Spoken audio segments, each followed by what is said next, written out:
বন্ধুরা, আজ আপনাদের সঙ্গে শেয়ার করতে চলেছি এক অন্য অভিজ্ঞতার কথা। আচ্ছা, যদি মনে করুন কৈলাস মানসরোবর কলকাতায় যদি চলে আসে এবং সেই পবিত্র জল যদি আপনি আপনার সর্বাঙ্গে দিয়ে মহাদেবের আশীর্বাদ গ্রহণ করেন, তাহলে কেমন হয়? তাই আর অযথা দেরি না করে বাইক নিয়ে বেরিয়ে পড়লাম কলকাতার বুকে কৈলাস মানসরোবর দর্শন করতে। আপনারা ভাবছেন হয়তো কি বোকা বোকা কথা বলছি, কলকাতার বুকে আবার কৈলাস মানসরোবরের দর্শন। আপনার যদি সত্যিকারের ভক্তি থাকে আর মনে যদি বিশ্বাস থাকে ভগবান মহাদেবের প্রতি, আপনি আপনার কলকাতার বুকেই অবশ্যই কৈলাস মানসরোবরের দর্শন করতে পারবেন। তাই চলুন আপনারা আমার সঙ্গে আজ কৈলাস মানসরোবর দর্শন করতে। আমি এখন যাচ্ছি ভীমসের ঘাট।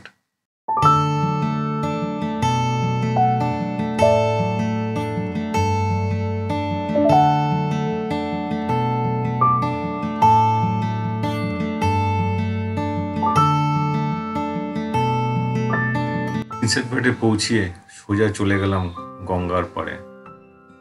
সূর্য অস্ত যাচ্ছে, গঙ্গার ওপরে সূর্যের যে লাল আভাটা পড়ছে, অপূর্ব তার দৃশ্য। আর তার মধ্যে অনেকে নৌকা বিহারে বেরিয়েছে। ওর পরিবেশ, মন তো আপনার অর্ধেক এখানে ভরে উঠবে। সত্যি ভীমসের ঘাটে এই এরিয়াটা অপূর্ব দেখতে লাগে। আমার তো এইখানে কাজ নেই, আমাকে আরেকটু এগিয়ে যেতে হবে। চলুন তাহলে একটু গঙ্গার মনোরম দৃশ্যটা দেখে নিই, তারপরে চলি আমরা আমাদের সেই মানসরোবরে যাত্রার দিকে।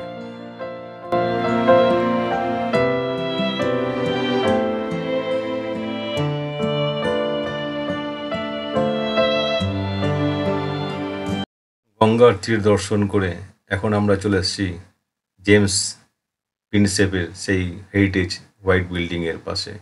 আপনারা ভাবছেন এখানে এত লোকের সমাগম কেন? এইখান থেকেই তো আমাদের যাত্রা শুরু হবে কৈলাস মানসরোবর দর্শনের। আর কি করে?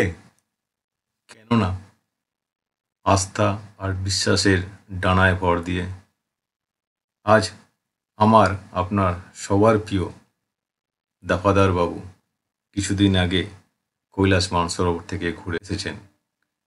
উনি আসার সময় প্রত্যেকের জন্যে কৈলাস মানসরোবর থেকে জল নিয়ে এসেছিল।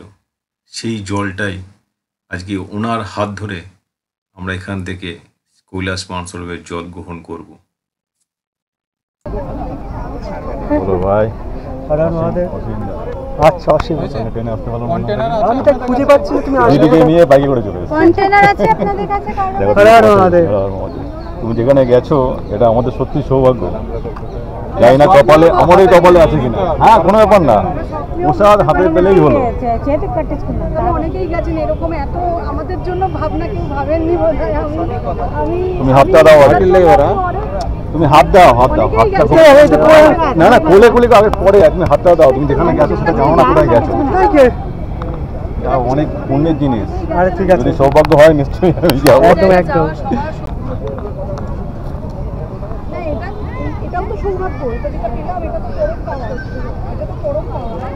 আমি খুশি ক্যান্টনমেন্ট থেকে উঠবে বললো। হ্যাঁ হ্যাঁ, আমি ওই দিদির জন্য, দিদি লেট হয়ে গেল, ওই জন্য দিদি বললাম চলো তো লেট। আচ্ছা, জল সব হাত দিন। হ্যাঁ হ্যাঁ, একটু হাতে দিলেই হবে, মাথায় দিলেই হয়ে যাবে। ব্যাস ব্যাস, মাথায় দিয়ে আমার হাতে দাও। বিশ্বাসে মিলায় বস্তু তর্কে বহুদূর। মনে যদি আস্থা ভক্তি থাকে তাহলে মানসরোবর যাওয়ার দরকার নেই। আপনি কলকাতার বুকেই মানসরোবর দেখতে পারেন ভক্তির সাগরে ডুব দিয়ে।